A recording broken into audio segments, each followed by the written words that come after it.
Hey everyone, it's me, Little Sunshine. We're coming at you today to continue our week of chakra long talks. And I think I'm starting somewhere today where I should have started yesterday. We're going to be talking about your root chakra, brought to you by the color red. Um, I had kind of a funny incident yesterday happen on my way to get dinner. I was kind of, just walking along and um, just at a brisk pace, not really running, not really even jogging, but sure enough, like the smallest crack in the universe came out of nowhere, and I tripped and I fell. Uh, and I mean, I totally just wiped out knees, hands went down. I got some taste of the earth yesterday. So I did. I totally wiped out. I called it. I felt like a 4-year-old. I don't think have fallen really. Well, I guess I have fallen in my adult life, but it has been a while. But you're just kind of brought back down to earth, and the irony of it is I was looking at these big fluffy clouds, totally just daydreaming about flying and how cool it looks up there, and whoo, right to the ground. So we're gonna talk about grounding today because I kind of needed to ground myself, come back down to earth, so to speak, and today has been very grounding for me. I got to spend the morning. I meditated. I grounded myself. I did. I woke up a little bit later than usual. I think my body just needed that extra rest, needed some healing time. Um, but yeah, your root chakra is it's what grounds us to the earth. Again, it's one of my favorites. They're probably all my favorites. As you come to learn, you need them all. But I'm an earth sign. I love Mother Earth, and I'm here to shift the consciousness, raise the vibration of the earth. So it is. I'm totally an earth child, and I love the earth. So what you can do to raise, your connectedness with Mother Earth, with your root chakra, is meditating. I feel like walks in nature, and whatever your nature is, people that live in the city, find your park, like your local park where you can just wander around, be in nature. When I moved back, I found these really cool trails near my parents' house that I could just kind of wander around. There was this nice little river, so yeah, I do. I find nature wherever I am. I kind of live in like this quiet suburban slash. There's a cool downtown area, but when I was out for my walk, it was like I can take the route, like the cool downtown strip, to where I needed to go, or I kind of took a little bit of a longer way today of going through the neighborhoods, and it's totally one of those neighborhoods that are peaceful.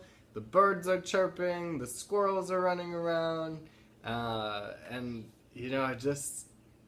I wasn't thinking about where I needed to be. I wasn't thinking about that destination where you kind of brisk walk just to get there, like I was yesterday. But I just wanted to be in that moment, breathe it in, just thank Mother Earth. She's our giver. She gives to us and asks nothing in return. And she unconditionally just keeps giving to us. And unfortunately, we've come to just kind of rape her land and take, and put our garbage and is what we leave behind. So when you ground yourself, you're connecting yourself back down to your roots. And that's what I always, when I meditate, which is another great way you can get back to grounding yourself, rooting yourself with the earth, it's through meditation. I close my eyes and I picture these big roots just coming out of me into the ground and grounding me down, going to her core, wrapping around the core of the earth and just, filling myself with her inner strength. It's kind of what I do, to regather myself when I am needing some grounding experience. So again, walks in nature, whatever your nature may be.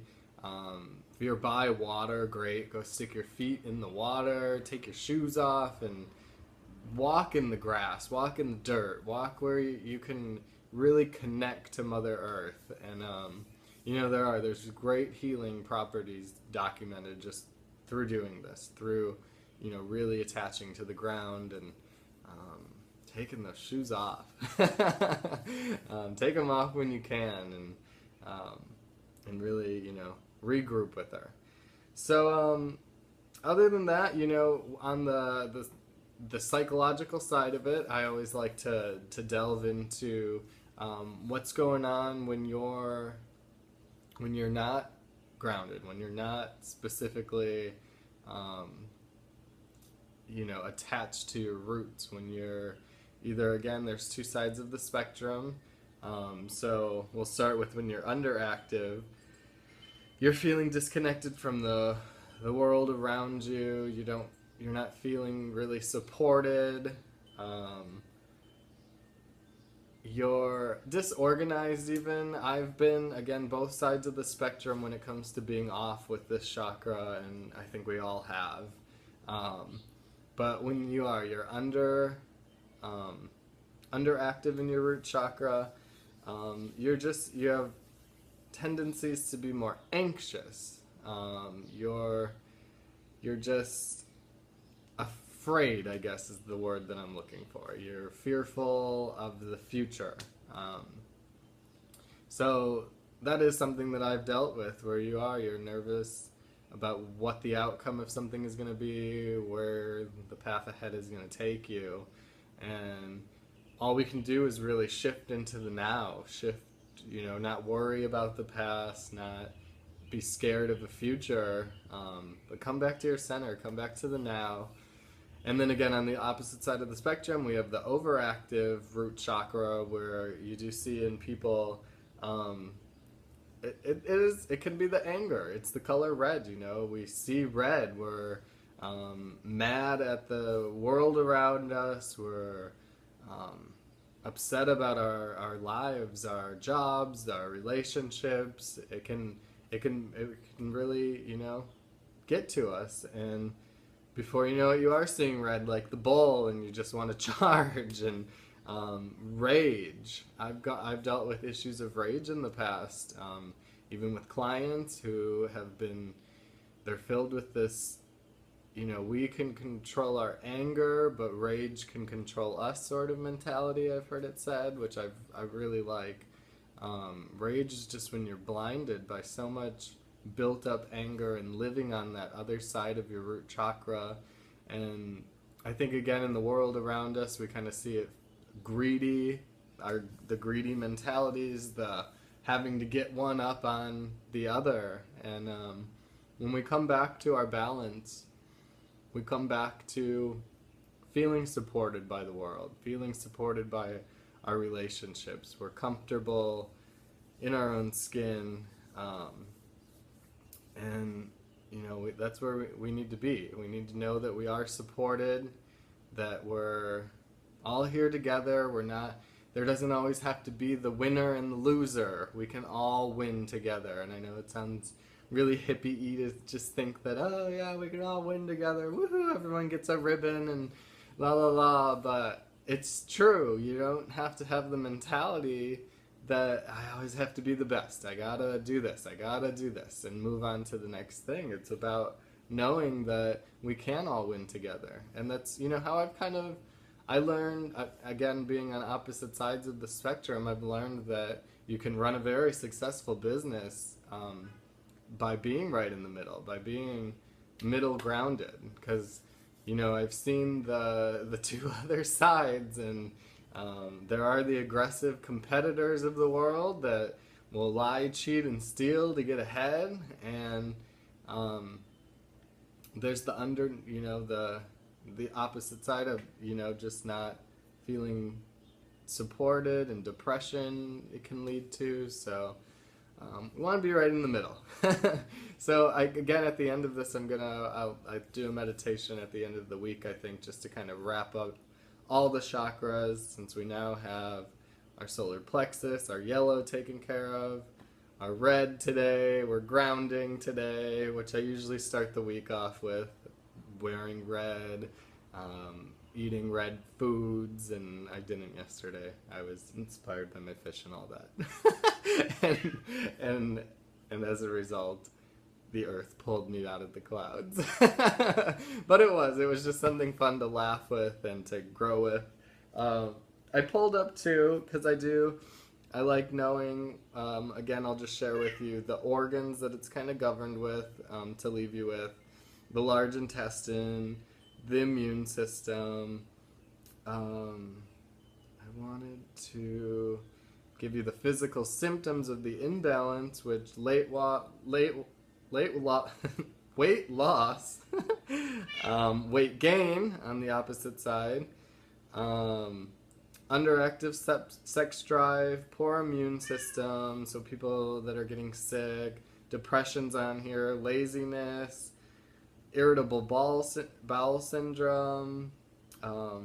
They're all going to be affected by your root chakra. So, TV is very geared into, oh, you have any of those conditions that the doctors want to label you with, then here's a pill to solve your problem, when there is just it leads back to just some inner healing that we can get to. And finally, I'll just end you with the crystals to kind of ground you if you want to keep one in your pocket. If you like crystals, a necklace or anything like that. A couple of my favorites are the black tourmaline, bloodstone, carnelian, red jasper. It has smoky quartz on here. I love smoky quartz. I actually have one above my door. Just kind of ground the energy of the house. So there's a lot you can do if you're feeling like you're imbalanced in this area. Look into any of those. Chechi wants to eat, I think. Yeah. So yeah, brought to you by the color red. I hope you got something out of this, guys.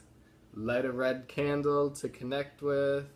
Ground yourself today whenever you're watching this video, if it feels right for you.